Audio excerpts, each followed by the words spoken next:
ವಾಲ್ಮೀಕಿ ಹಗರಣ ಎಷ್ಟರ ಮಟ್ಟಿಗೆ ಅಂತಂದರೆ ಕೋಟ್ಯಾಂತರ ರೂಪಾಯಿ ಹೋಗಿದೆಯಲ್ಲ ಒಂದು ಅಕೌಂಟಿಂದ ಇನ್ನೊಂದು ಅಕೌಂಟ್ಗೆ ಹೇಗೆ ಹೋಯಿತು ಅನ್ನುವಂಥದ್ದು. ಅದಕ್ಕೋಸ್ಕರ ಅಕೌಂಟ್ಗಳು ಸೃಷ್ಟಿಯಾದವಲ್ಲ, ಯಾವ ರೀತಿ ಸೃಷ್ಟಿಯಾದವು ಇದಕ್ಕೆ ಸಂಬಂಧಪಟ್ಟಂಗೆ ಇಡಿ ಎಲ್ಲವನ್ನೂ ಕೂಡ ಶೋಧಿಸ್ತಾ ಇದೆ, ಎಲ್ಲವನ್ನೂ ಕೂಡ.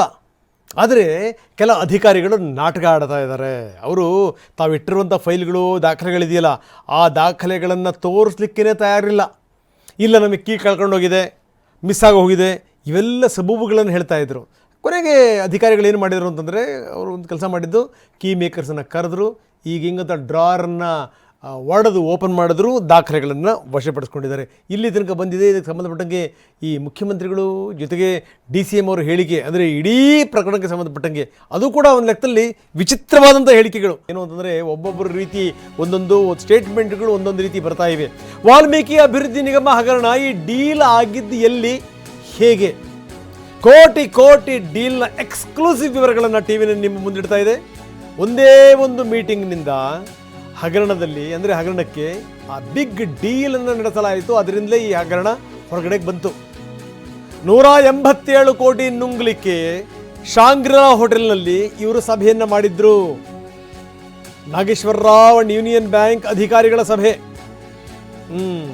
2023 ಡಿಸೆಂಬರ್ನಲ್ಲಿ ಶಾಂಗ್ರಿಲಾ ಹೋಟೆಲ್ನಲ್ಲಿ ಸಭೆಯನ್ನು ಕರೆಯಲಾಗಿತ್ತು. ಡೀಲ್ ಆಗಿದ್ದು ಇಲ್ಲಿ. ಸೊ ಬೇರೆ ಬೇರೆ ಸಂಗತಿಗಳು ಹೊರಗಡೆ ಬರ್ತಾ ಇವೆ. ಇದು ಸಾಮಾನ್ಯ ಅಲ್ಲ. ಶಾಂಗ್ರಿಲಾ ಹೋಟೆಲ್ನಲ್ಲಿ ಸಭೆ ಮಾಡಿದ್ರು, ಅಲ್ಲಿ ಡೀಲ್ ಆಗಿತ್ತು. ಯಾರ್ಯಾರು ಪಾಲ್ಗೊಂಡಿದ್ರು, ಯಾವ್ಯಾವ ರೀತಿ ಡೀಲ್ ಆಯಿತು, ಯಾವ ರೀತಿ ಹಣ ಲೂಟಿ ಮಾಡಬೇಕು ಅಂತ ಪ್ಲಾನ್ ಮಾಡಿದರು. ನಾಗೇಂದ್ರ PA ದೇವೇಂದ್ರಪ್ಪ, ಆಪ್ತ ನೆಕ್ಕಂಟಿ ನಾಗರಾಜ್, ನಾಗೇಂದ್ರ ಸಂಬಂಧಿ ನಾಗೇಶ್ವರ ರಾವ್, ಮಾಜಿ MD Padmanabha, union bank of ಇಂಡಿಯಾದ ಅಧಿಕಾರಿಯೊಬ್ಬರು, ಇವರೆಲ್ಲ ಸೇರಿಕೊಂಡು ಸಭೆ ಮಾಡಿದರು. ಅಂದರೆ ಇದರಲ್ಲಿ ಬಹಳಷ್ಟು ಜನ ಇನ್ವಾಲ್ವ್ ಆಗಿದ್ದಾರೆ. 2023 ಡಿಸೆಂಬರ್ನಲ್ಲಿ, ಮೊನ್ನೆ ಡಿಸೆಂಬರ್ನಲ್ಲಿ ಶಾಂಗ್ರಿಲಾ ಹೋಟೆಲ್ನಲ್ಲಿ ಸಭೆ ಮಾಡಲಾಗಿತ್ತು. ಬ್ಯಾಂಕ್ನಲ್ಲಿ ಖಾತೆ ತೆರೀಬೇಕು ಅಂತ ನೆಕ್ಕಂಟಿ ನಾಗರಾಜ್ ನಿರ್ಧಾರ ಮಾಡಿದರು. ಅದಕ್ಕೆ ಕಾರಣ ಏನಪ್ಪ ಅಂದರೆ, ಅದರ ಹುಕುಂ ಬಂದಿದ್ದೇ ನಾಗೇಂದ್ರಯಿಂದ. ಇಲ್ಲಿ ಖಾತೆ ತೆರೀರಿ ಅಂತ ನೆಕ್ಕಂಟಿ ನಾಗರಾಜ್ಗೆ ಹೇಳಿದ್ದೇನೆ ನಾಗೇಂದ್ರ. ಖಾತೆ ತೆರೆಯೋಕ್ಕೆ ಆಗಲ್ಲ ಅಂತ ನಿಗಮದ MD ಪದ್ಮನಾಭ ಹೇಳಿದ್ರಂತೆ. ಮೀಟಿಂಗ್ ಸಂದರ್ಭದಲ್ಲಿ ಹೋಟೆಲ್ ಹೊರಗಡೆನೇ ನಾಗೇಂದ್ರ ಇದ್ದರು.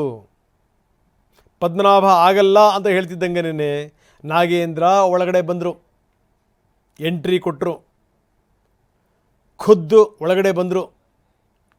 ನಾಗೇಂದ್ರ ಆವಾಗಿನ ಸಚಿವರು, ಈಗ ಮಾಜಿ ಸಚಿವರು. ಪದ್ಮನಾಭಗೆ ಖಾತೆ ತೆರೆದು ಠೇವಣಿ ಇಡಿ ಅಂತ ನಾಗೇಂದ್ರ ಸೂಚನೆ ಕೊಟ್ಟರು.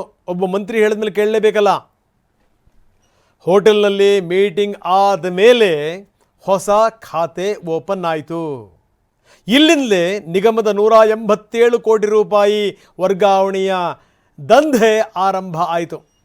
187 ಕೋಟಿ ರೂಪಾಯಿ ವರ್ಗಾವಣೆ ಹೆಂಗೆ ಶುರುವಾಯಿತು ಅಂತ, ಅದಕ್ಕೆ ಪ್ರಮುಖವಾದಂಥ ಕಾರಣ ಏನಪ್ಪ ಅಂತಂದರೆ, ಶಾಂಗ್ರಿಲಾ ಹೋಟೆಲ್ನಲ್ಲಿ ನಡೆದಂಥ ಸಭೆ. ಅದರಲ್ಲಿ ನೆಕ್ಕಂಟಿ ನಾಗರಾಜ್ ಇದ್ದರು, ಜೊತೆಗೆ ನಾಗೇಂದ್ರ ಕೂಡ ಹೊರಗಡೆಗಿದ್ದರು, MD ಇದ್ದರು. 187 ಕೋಟಿ ಹಂಚಿಕೆ ಆಗಿದ್ದು ಹೇಗೆ? ನಾಗೇಂದ್ರ ಸೂಚನೆ ನಂತರ ಇದೆಲ್ಲದೂ ಕೂಡ ಶುರುವಾಯಿತು. ಮೊದಲು ವಸಂತನಗರದ ಖಾತೆಯಲ್ಲಿ ನಿಗಮದ 2 ಖಾತೆಗಳಿರುತ್ತವೆ. ಅದರಲ್ಲಿ ಒಂದು ಖಾತೆ MG ರಸ್ತೆ ಶಾಖೆಗೆ ವರ್ಗಾವಣೆ ಆಗುತ್ತೆ. ಅದಕ್ಕೆ ಪ್ಲಾನ್ ಮಾಡಲಾಗುತ್ತೆ. ಸರ್ಕಾರದ ಅನುಮತಿ ಪಡೆಯದೆ ಪದ್ಮನಾಭ ಖಾತೆಯನ್ನು ವರ್ಗಾವಣೆ ಮಾಡ್ತಾರೆ MG ರೋಡ್ಗೆ. 187 ಕೋಟಿ ರೂಪಾಯಿ ಹಣ ಹೊಸ ಖಾತೆಗೆ ಹೋಯಿತು. ಬೇರೆ ಬ್ಯಾಂಕ್ನಲ್ಲಿದ್ದ ಟ್ರೆಜರಿ ಹುಜೂರ್ 2 ವಾಲ್ಮೀಕಿ ನಿಗಮದ 187 ಕೋಟಿ ಯಾವ ರೀತಿ ಹಂಚಿಕೆ ಆಯಿತು ಅದರ ವಿವರಗಳನ್ನು ನಾವು ನಿಮಗೆ ಕೊಡ್ತಾ ಇದ್ದೀವಿ. ಎಲ್ಲಾದರೂ ಉಂಟೇನ್ರಿ? ಎಲ್ಲಾದರೂ ಉಂಟಾ? ಮೇಲ್ಮೇಲರು ಇರುವಂಥವರು, ದೊಡ್ಡವ್ರದ್ದು ಕೈವಾಡ ಇಲ್ದೇ ಆಗ್ಲಿಕ್ಕೆ ಸಾಧ್ಯನಾ? ನಾಗೇಂದ್ರ ಸೂಚನೆ ಕೊಟ್ಟ ತಕ್ಷಣ ನೋಡಿ ಕಳ್ಳಾಟ ಶುರು ಮಾಡಿದ್ರು ಇವರು. ವಸಂತನಗರ ಶಾಖೆಯಲ್ಲಿ 2 ಖಾತೆಗಳಿದ್ವು. ಅದನ್ನು ಒಂದು ಖಾತೆನ MG ರಸ್ತೆ ಖಾತೆಗೆ ವರ್ಗಾವಣೆ ಮಾಡಿದರು. ಇದೇ ಪದ್ಮನಾಭ ಒಂದು ಖಾತೆಯನ್ನು MG ರಸ್ತೆಗೆ ಅದನ್ನು ವರ್ಗಾವಣೆ ಮಾಡಿದರು, ಸರ್ಕಾರದ ಅನುಮತಿ ಪಡೆಯದೆ. 187 ಕೋಟಿ ಹಣವನ್ನು ಹೊಸ ಖಾತೆಗೆ ಪದ್ಮನಾಭ ವರ್ಗಾಯಿಸಿದರು MD. ಬೇರೆ ಖಾತೆಯಲ್ಲಿದ್ದಂಥ ಟ್ರೆಜರಿ ಹುಜೂರ್ 2ನಲ್ಲಿದ್ದಂಥ 187 ಕೋಟಿ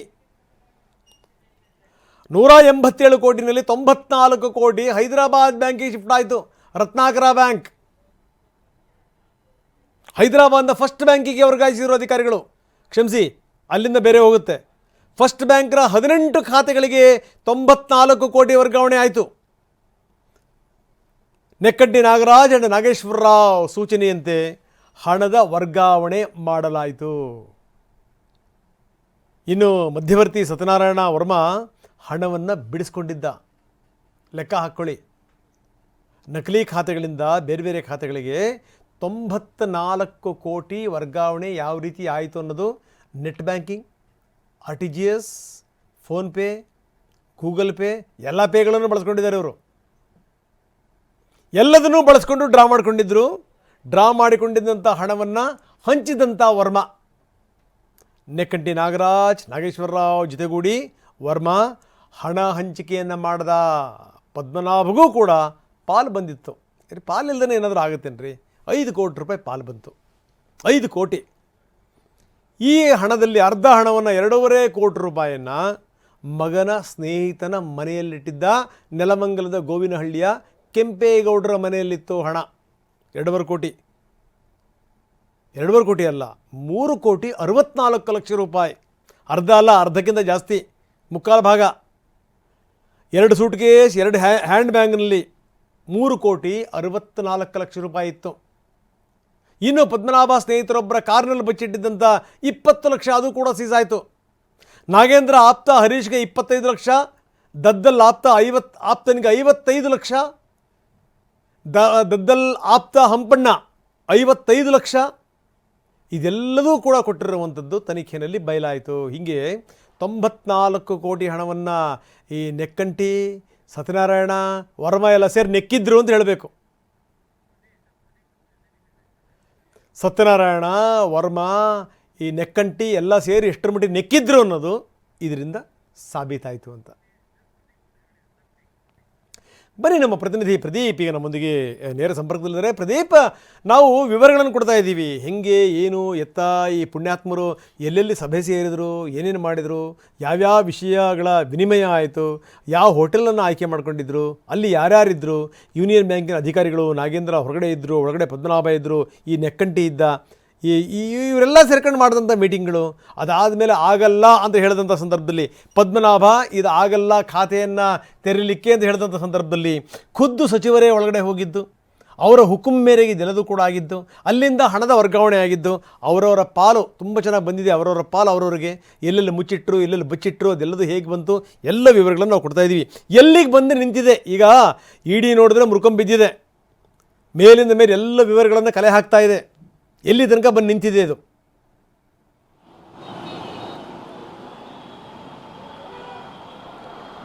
ಖಂಡಿತ ರಂಗನಾಥ್, ಏನು ರಾಜ್ಯ ರಾಜಕಾರಣದಲ್ಲಿ ಸಂಚಲನ ಸೃಷ್ಟಿಸಿರುವಂತಹ ವಾಲ್ಮೀಕಿ ಅಭಿವೃದ್ಧಿ ನಿಗಮದ ಹಗರಣದ ಒಂದೊಂದೇ ಅಸಲಿ ರೂಪಗಳು ಈಗ ಬಯಲಾಗ್ತಿರೋದು. ಇದು ಯಾವುದೇ ಒಂದು ಫಿಲಂಗೂ ಕೂಡ ಕಮ್ಮಿ ಇಲ್ಲ. ಆ ರೀತಿಯಾದಂತಹ ರೋಚಕ ಕಹಾನಿಯು ಈ ಒಂದು ಹಗರಣದಲ್ಲಿ ಇರುವಂಥದ್ದು.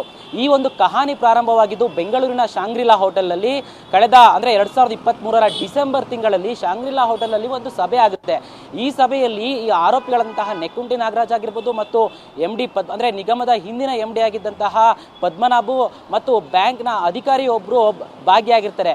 ಈ ಒಂದು ಸಭೆಯಲ್ಲಿ ಈ ನೆಕ್ಕುಂಟಿ ನಾಗರಾಜ್ ಏನಿರ್ತಾರೆ, ಇವರು ನಾಗೇಂದ್ರ ಅವರ ಆಪ್ತ ಮತ್ತು ನಾಗೇಶ್ವರ ರಾವ್ ಸಂಬಂಧಿರಿರ್ತಾರೆ. ಇವರು ಮೊದಲಿಗೆ MD ಆಗಿದ್ದಂತಹ ಪದ್ಮನಾಭ ಅವರಿಗೆ, ನೀವು ಈ ಒಂದು ಯೂನಿಯನ್ ಬ್ಯಾಂಕ್ ಏನಿದೆ ಇಲ್ಲಿ ಒಂದು ಹೊಸ ಖಾತೆಯನ್ನು ತೆರೀಬೇಕು ಮತ್ತು ಠೇವಣಿಯನ್ನು ಇಡಬೇಕು, ವಾಲ್ಮೀಕಿ ನಿಗಮದ ಹಣ ಏನಿದೆ ಅದನ್ನೆಲ್ಲವನ್ನು ಸಹ ಒಂದು ಅಕೌಂಟ್ಗೆ, ಈ ಒಂದು ಹೊಸ ಅಕೌಂಟ್ಗೆ ವರ್ಗಾವಣೆ ಮಾಡಬೇಕು ಅಂತ ಹೇಳ್ತಾರೆ. ಆದರೆ ಮೊದಲಿಗೆ MD ಪದ್ಮನಾಭ ಅವರು ಇಲ್ಲ, ಇದು ಆಗಲ್ಲ, ಇದು ಸಾಧ್ಯ ಇಲ್ಲ ಅಂತಲೇ ಹೇಳಿರ್ತಾರೆ.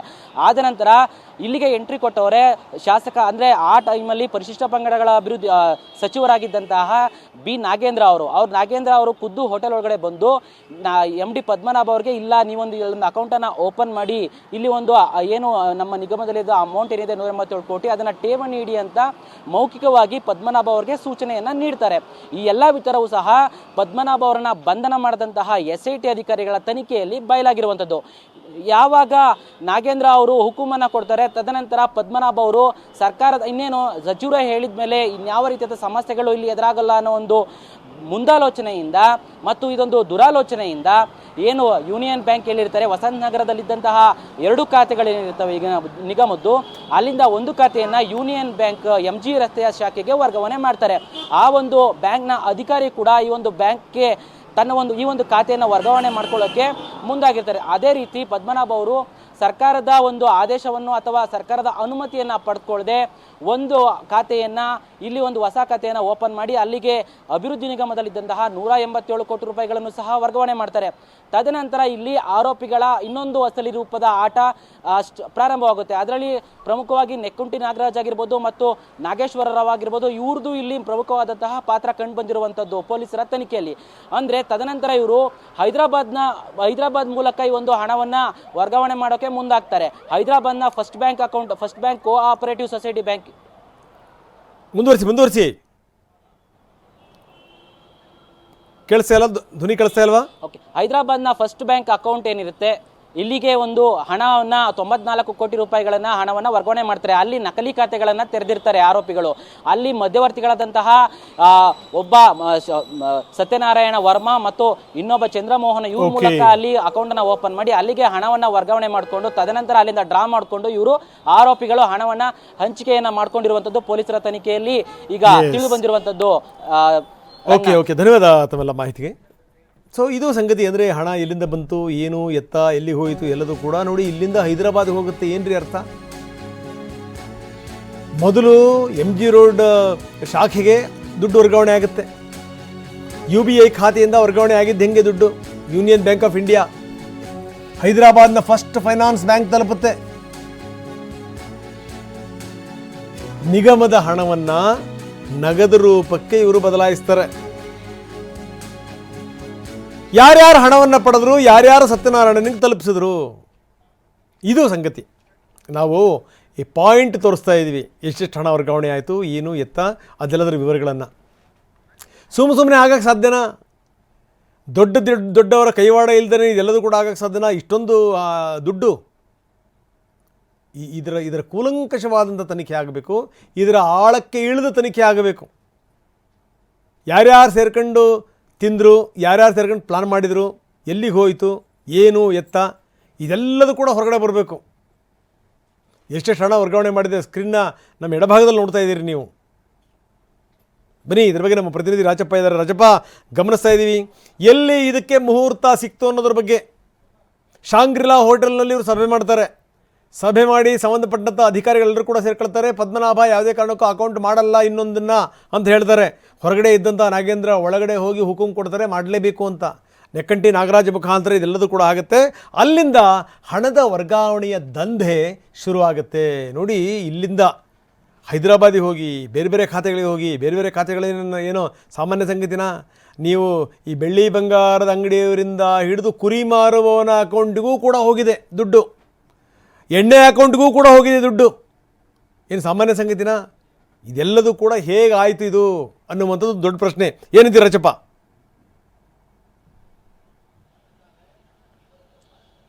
ರಂಗನಾಥ್, ಈ ಒಂದು ವಾಲ್ಮೀಕಿ ಬಹುಕೋಟಿ ಹಗರಣ ಪ್ರಕರಣಕ್ಕೆ ಸಂಬಂಧಪಟ್ಟಂತೆ ಇದೆಲ್ಲವೂ ಕೂಡ ಒಂದು ಪಕ್ಕಾ ಪ್ರೀ ಪ್ಲಾನ್ ಅನ್ನುವಂಥದ್ದು ಈಗಾಗಲೇ ಸ್ಪಷ್ಟ ಆಗಿರುವಂಥದ್ದು. ಅದರಲ್ಲಿ ಮಾಜಿ ಸಚಿವರ ಪಾತ್ರ, ಜೊತೆಗೆ ಯೂನಿಯನ್ ಬ್ಯಾಂಕ್ ಸಿಬ್ಬಂದಿಗಳು, ಹಾಗೇನೆ ನಿಗಮದ MD, ಹಾಗೇನೆ ಅಲ್ಲಿ ಅಕೌಂಟೆಂಟ್ ಏನಿದ್ದಾರೆ ಪರಶುರಾಮ್, ಎಲ್ಲರ ಪಾತ್ರ ಕೂಡ ಇರುವಂಥದ್ದು ಸ್ಪಷ್ಟ. ಅಂದ್ರೆ ಇದೆಲ್ಲವೂ ಕೂಡ ಒಂದು ನಿಯಮಿತ ರೀತಿಯಲ್ಲಿ ಪ್ಲಾನ್ ಪ್ರಕಾರ ನಡೆದಿರುವಂಥದ್ದು. ಅದರಲ್ಲೂ ಕೂಡ ಸಾಮಾನ್ಯವಾಗಿ ಈ ನಿಗಮದ ಅಕೌಂಟ್ನಿಂದ ಬೇರೆ ಬೇರೆ ಅಕೌಂಟ್ಗೆ ಹೋಗಿಲ್ಲ. ಅಂದ್ರೆ ಒಂದು first finance cooperative bank society ಏನಿದೆ ಅದಕ್ಕೆ ಹೋಗಿರುವಂಥದ್ದು.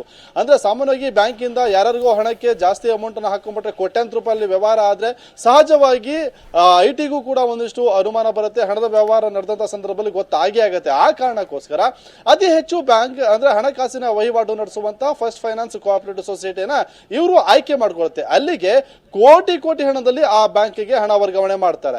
ಅದಾದ ನಂತರದಲ್ಲಿ ಲಕ್ಷ ರೂಪದಲ್ಲಿ ಅಂದ್ರೆ ಕಡಿಮೆ ಮಟ್ಟದಲ್ಲಿ ಪ್ರತಿನಿತ್ಯ ಯಾವ ಒಂದು ವರ್ಗ ಕೆಲಸ ಮಾಡುತ್ತೆ, ಅದ್ರ ಜೊತೆಗೆ ವ್ಯಾಪ್ತಿಯಲ್ಲಿ ಏನೇನೆಲ್ಲ ಬರುತ್ತೆ ಅನ್ನುವಂತಹ ನಿಟ್ಟಿನಲ್ಲೂ ಕೂಡ ಇವರು ಸಂಚಲನ ಮಾಡ್ಕೋತಾರೆ. ಆ ಒಂದು ಹಿನ್ನೆಲೆಯಲ್ಲಿ ಬ್ಯಾಂಕ್ನಿಂದ ಫಸ್ಟ್ ಫೈನಾನ್ಸ್ ಬ್ಯಾಂಕ್ನಿಂದ ನೇರವಾಗಿ ಒಂದಿಷ್ಟು ಬಾರ್ಗಳು ಜೊತೆಗೆ ಹೋಟೆಲ್ಗಳು ಹಾಗೆ ಐಟಿ ಕಂಪನಿಗಳು ಇಲ್ಲಿಗೆ ಲಕ್ಷ ರೂಪಾಯಿಲಿ ಅಂದ್ರೆ 10 ಲಕ್ಷ 20 ಲಕ್ಷ ಹಾಗೆ ವರ್ಗಾವಣೆ ಮಾಡಿ ಅದಾದ ನಂತರದಲ್ಲಿ ಅಲ್ಲಿಂದ ಅವರು ನಗದು ರೂಪದಲ್ಲಿ ಪಡ್ಕೊಳ್ಳುವಂಥದ್ದು. ಅಂದ್ರೆ ಇಲ್ಲಿ ಮುಖ್ಯವಾಗಿ ಗಮನಿಸಬೇಕಾದಂತ ಅಂಶ ಏನಂದ್ರೆ ಈ ಮಾರ್ಚ್ ತಿಂಗಳಲ್ಲಿ ಅತಿ ಹೆಚ್ಚು ಟ್ರಾನ್ಸಾಕ್ಷನ್ ಆಗಿದೆ ಅನ್ನುವಂಥದ್ದು ಗಮನಿಸಬೇಕಾದಂತ ಅಂಶ. ಯಾಕಂದ್ರೆ ಫೈನಾನ್ಷಿಯಲ್ ಇಯರ್ ಎಂಡ್ ಆಗುತ್ತೆ. ಸೊ ಆ ಒಂದು ನಿಟ್ಟಿನಲ್ಲಿ ಏನಾದ್ರು ಪ್ಲಾನ್ ಅನ್ನು ಮಾಡ್ಕೊಂಡಿದ್ರ ಇವರು ಅನ್ನುವಂಥದ್ದು ತುಂಬಾನೇ ಗಮನಿಸಬೇಕಾದಂತ ಅಂಶ. ಯಾಕಂದ್ರೆ ಅವರ ಒಂದು ಬೆಂಗಳೂರಿನ ಯೂನಿಯನ್ ಬ್ಯಾಂಕ್ ಇಂದ ಹೋಗಿರುವಂತಹ ಅಮೌಂಟ್ ಒಂದು ಲೆಕ್ಕಾಚಾರವನ್ನ ನೋಡೋದಾದ್ರೆ ಮಾರ್ಚ್ ತಿಂಗಳಲ್ಲಿ ಅತಿ ಹೆಚ್ಚು ಹಣ ಹೋಗಿದೆ, ಕೋಟಿ ಕೋಟಿ ಲೆಕ್ಕದಲ್ಲಿ ಹಣ ಹೋಗಿದೆ ಅನ್ನುವಂಥದ್ದು ಸದ್ಯಕ್ಕೆ ಗೊತ್ತಾಗ್ತಿರುವಂತಹ ವಿಚಾರ. ಫೈನಾನ್ಷಿಯಲ್ ಇಯರ್ ಎಂಡ್ ಆಗುತ್ತೆ, ಆ ಒಂದು ನಿಟ್ಟಿನಲ್ಲಿ ಆ ಒಂದು ಟೈಮ್ಗೋಸ್ಕರ ಏನಾದ್ರು ಎಲ್ಲರೂ ಕೂಡ ಕಾಯ್ದುಕೊಂಡಿದ್ರ ಅನ್ನುವಂಥದ್ದು ಇನ್ನಷ್ಟೇ ಗೊತ್ತಾಗಬೇಕಾಗಿದೆ. ರಂಗನಾಥ್, ಓಕೆ, ಧನ್ಯವಾದ ತಮ್ಮೆಲ್ಲ ಮಾಹಿತಿಗೆ. ಇನ್ನು SIT ಇಲ್ಲಿ ತನಕ ತನಿಖೆ ಮಾಡಿದೆಯಲ್ಲ ಅದರ ವಿವರಗಳನ್ನು ಕೊಡಿ ಅಂತ ED ಅಧಿಕಾರಿಗಳು ಕೇಳಿದರು. ಆದರೆ ಇವರು ಹೇಳಿದ್ದೇನು, ನಮ್ಮ ಹತ್ರ ಆ ಡೀಟೇಲ್ ಇಲ್ಲ, ಕೀ ಕಳೆದು ಹೋಗಿದೆ, ಎಲ್ಲ ನಾಟಕಗಳನ್ನು ಅಧಿಕಾರಿಗಳು ಮಾಡಿದರು.